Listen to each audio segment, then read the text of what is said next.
What's up, you guys? Welcome back to today's video. Today's video is going to be a little bit different than what Jasmine and I are used to doing here. If you guys clicked on this video, you read the title to the video, so we're not going to really obviously be beating behind the bush. Our baby girl, we just recently found out that she is diagnosed with Spina Bifida. It was something pretty hard for Jasmine and I to wrap our heads around it, because we didn't understand the severity of it. We thought the worst.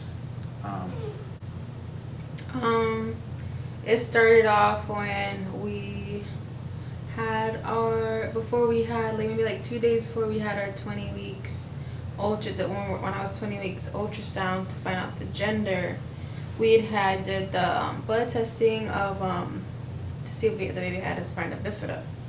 We didn't really know what spina bifida was when the doctor would say whatever she needed a blood test for, because we didn't do the genetic test, because in our family nobody in our family has any defects of anything. So we didn't really go through it thinking that baby's not gonna have it. It's not common in our family for anybody to have anything anyways. So once we did the blood test and the blood results came back to the doctor, she had called me and had informed me that the baby was at high risk of having spina bifida. And off the bat, you don't really know what it is or what to think, especially if it's your first, right? So I think for me, because we didn't have all the answers or nobody was really panicking yet, we kind of was scared but wasn't too scared, that we didn't really put thought to it, but we sort of did. And so when she told us about spina bifida, that the baby was high risk, that's when I started just looking at what spina bifida was. And I honestly was just kind of taking my mind off of it, not thinking about it, because they didn't give us a lot to kind of grasp on. And then after found out the gender, I think it was probably found out the gender on Friday, and then maybe Monday is when our OB called us, and she confirmed that the baby, no, she didn't confirm, but she said, the baby does have a lot of defects that they're not clear on. It was a lot. It was a lot for us to kind of handle, because even when she told us that, the baby has this, she wasn't fully sure. So we were going by the baby had problems with her heart. We were going by that the baby was going to have trouble walking, that the baby could brain trauma, the baby could not survive childbirth. We went with what else did we go through? And just having spina bifida, the baby wasn't having movement, or the baby wouldn't move in the right area, and it was just a whole lot. Yeah. Fluid in the brain. It was just so much that we were just uncertain of, until we had our initial consultation with a specialist. With a specialist. It was a 5-hour appointment. Yeah. We were there all morning. We did the ultrasounds. We spoke to the doctor, and then we spoke to the neurosurgeon. Basically just prepping us and letting us know what our chances were. And that's when they fully confirmed. They fully confirmed that day, and that's when they told us about the level of spina bifida that our baby has. And they gave us a general amount of information that we just our emotions were jumping through the loops. We were just we were sad, we were angry, we were hopeful, because it was just different ways of the way they were expressing themselves. They were very concerned about the baby having so much fluid in her brain, because what spina bifida is is basically the spinal cord on your baby. Around week 4 to week 6, it's when it usually forms in its entirety when your baby is growing inside of you. And those 2 weeks, 4 to 6 weeks, is where what determines if the baby will have spina bifida or not. If the spinal cord forms, our baby's spinal cord didn't form properly, so the brain fluid that she produces in her head cannot be filtered down through the spine like a normal person does, or a normal baby, or anyone like you and I, and shoot back up to her brain and come back down, so it doesn't filter it properly. So it's kind of just like forming in her head. Some babies, after a long time, if they have the spina bifida, they become to grow a sac on their back, which doctors can perform surgery on it afterwards. But there was not a lot for us to go off of at that point. I think that day when we found out, I think as parents, you don't really... We're devastated, Very devastated, and a lot. At some point, I think me and Jose went to a dark place. Yeah. Where we weren't thinking, we didn't know how to process everything. Yeah. The doctors did tell us all the options and all the different, because there is different forms of spina bifida. The higher up the spine, the spina bifida forms, which is basically the hole on the spine, where that hole in the spine is, the more damaging it can be to anything that's below that hole. Luckily for us, where her hole is at on her spine, there is a lot of hope for her to have movement from most of her body and most of the lower region of her body, but she also has a severe type of spina bifida, which is like myelogicial. I'm sorry, it's different forms that I don't know how to pronounce it, but which is usually the most damaging. Which we've done the research. We've seen babies. We've seen babies who have myelogicial and still walk and still do normal day-to-day things. They just kept it real with us. The doctors did give us a lot of hope and a lot of information at the same time, with everything that can get done.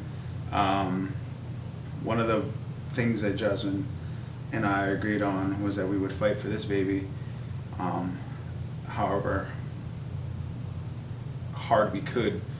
So the next step was for us to confirm to the doctors what we were going to decide to do for Avery. And I think we decided with the same day, with a lot of prayer and a lot of research, we decided to do the fetal surgery, to where they open me up like a C-section on my stomach, and they kind of push up the baby a little bit like the placenta, like open her up and close her spine. That's gonna help repair her spine and kind of like move things the way they were supposed to in the beginning, and save us as much of the nerves as they can. Yeah.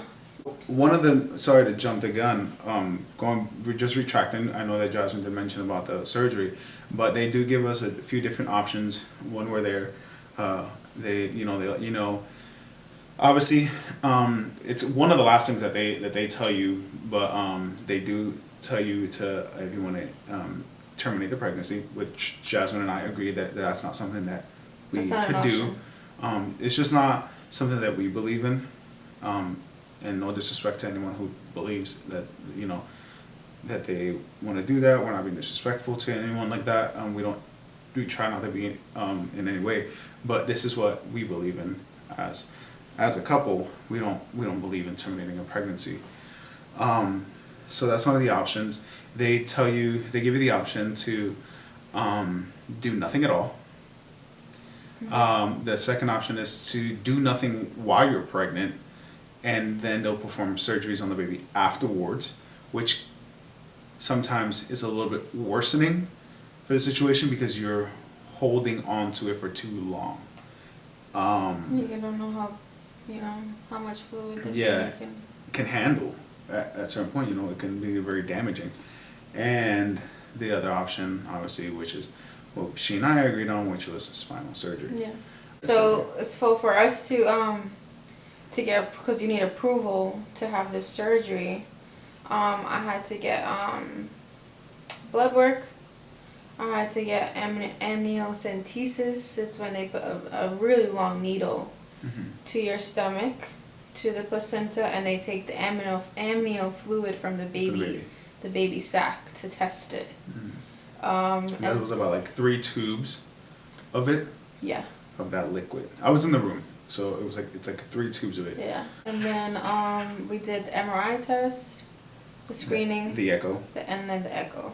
I also had to get some blood work done. That's all I had to get done. It's for genetics though. It was for genetic testing, because they just want to, rule out any other issues that might be wrong with the baby. So I had to get just a tube of blood taken out, and that was it. Jasmine and I just got a call about the NICU doctor, which what happens is that if we do get approved for surgery, Jasmine will be at the hospital 4 or 5 days till she kind of sort of can feel a little bit better. We'll come back home. She's obviously still pregnant. She has to go on with her pregnancy as long as possible, because at this point they did what they can do, but it's up to the baby if the baby wants to come out or not. Because you can have premature. Yeah, you can have a premature pregnancy, or even a miscarriage, I think. But they did say a But it is what it is, because it's all these risks is because you're interrupting the pregnancy. You're interrupting what she's what she's doing, what she's supposed to be doing there. You know. They did reassure to us that the chance of a miscarriage is kind of slim to none, because it's super rare. They also let us know that if Jasmine doesn't have what they consider to be premature pregnancy, she will not exceed about like 39 weeks of pregnancy. So she will not go into the 40s at all. She will, if she doesn't max out around like 35 to 37 weeks, which they think is what's average, 35 to 37 weeks, she will definitely max out at 39, and she'll have a C-section and get the baby out. Some moms do like natural labor, but I think this is because of the state of Florida. Yeah. So then what the NICU doctor does is he has to consult with us, obviously, before we get approved, to let us know like what's going to happen after Jasmine. She already had the amniocentesis. B, she's going to have the fetal surgery. Fetal surgery, 5 days in the hospital, home for 3 weeks on bed rest. And then whenever we give birth, the baby has to be in the NICU for however long they see fit. So we definitely know that we won't be back home with the baby as soon as Jasmine gives birth to her, because of all the issues that she has. Not only does our baby have spina bifida, she also has clubbed feet, which means that both her feet are curved in a little. And you know what? Like Jasmine said, every time we go to the ultrasounds, she's kicking a ton. Like her legs are moving around a lot. We see a lot of movement. At least the last time that we went, we saw a lot of movement. She straightened her feet, her legs, and bent it. So it's really nice to see her being able to do that. Stuff like that. So club feet is really not a big issue for us. No. Because obviously something you can correct with braces on the feet. And that's fine. Like if she needs all the help that she needs, we're gonna give it to her. As parents, this is what me and Jose are all about. We're never gonna give up on her or like not give her the best, because that's what we're gonna do. Right. We're gonna do whatever we have to do so she has a good life. Yeah. And then after, her being born and growing up and all that kind of stuff, she will be going to a lot of therapy, physical therapy, she will be seeing the pediatrician a lot, often, a little bit, maybe a little bit more than normal babies, because they have to see the progress and they want to see that she's on a good track. But I mean, the scariest thing is for us right now, it's just, surgery, because it's nerve-wracking. Jasmine has been in surgery before, and she just like keeps telling me like it's just nerve-wracking before surgery. She's like, after that it's just you're okay, like when it's just the process of healing. It's just always like the scare. It's because surgery is not fun. It's scary, scary. Yeah. And then for me as a mother, I want to make sure nothing happens to her, because she's gonna be open up. She's gonna be So that's just stuff that I think about, and hoping that she holds on as long as she can and are in my womb. Which we're assuming that the baby can hold on for a while. I mean, she's a fighter already.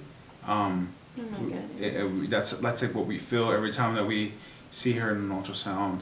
She's always showing her face at least once every time. She looks right at us. She's like looking at us. Like she puts her whole eyes on us. Yeah, and it's kind of like us like getting that reassurance from her, like, hey, I'm here, fight for me, because I'm fighting too. And we're at peace with what decision we made for her, because from where we were, it was hard. And we understand that those of you who are watching, who are going through the same thing, just know that you have people like us going through the same thing, and we are a support team.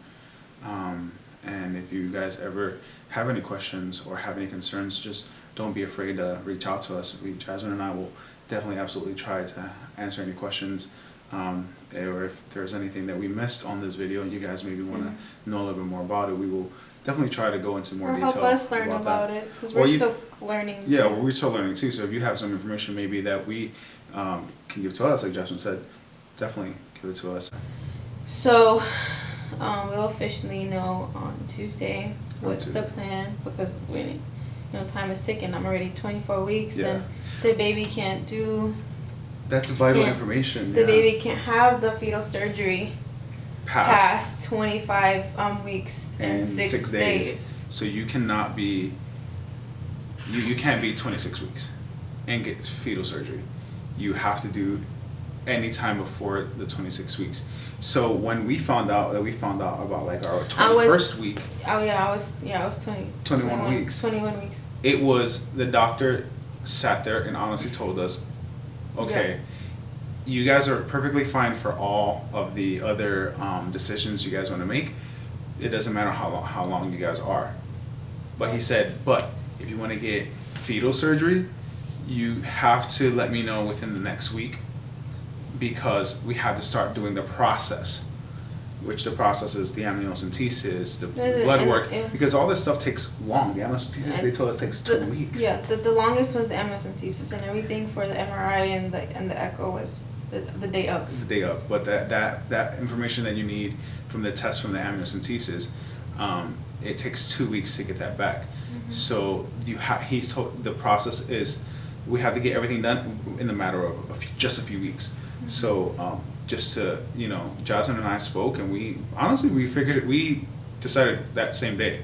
We got some rest, we ate, we slept, we prayed, we cried, and then we weighed out everything on the table, and we just said, you know what?